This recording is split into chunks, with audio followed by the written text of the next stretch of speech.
राजकुमार धन की कहानी। प्राचीन समय की बात है। एक नगर में एक राजा रहते थे। राजा बहुत दयालु और धार्मिक प्रवृत्ति के थे।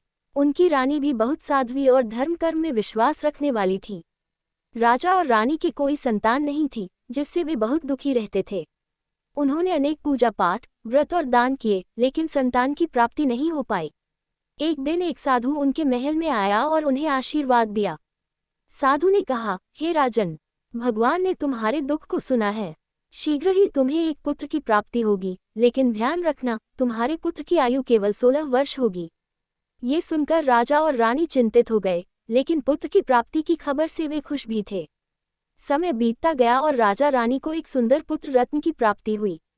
राजकुमार का नाम धन रखा गया।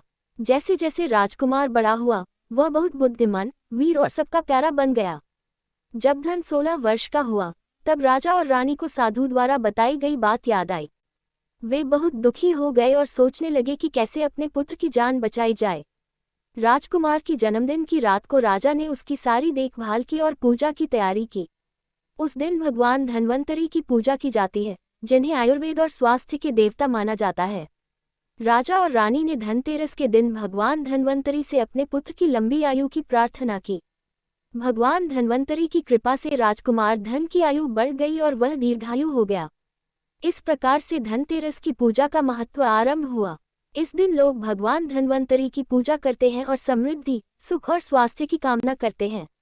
इस दिन विशेष रूप से धातु के बर्तन और सोने चांदी की वस्तुएं खरीदने की परंपरा है, जो सुख समृद्धि का प्रतीक मानी जाती है। इस कथा से हमें ये सीख मिलती है कि भगवान में विश्वास और सच्ची प्रार्थना से हर समस्या का समाधान मिल सकता है। Thanks for watching. Like, comment and subscribe for more videos.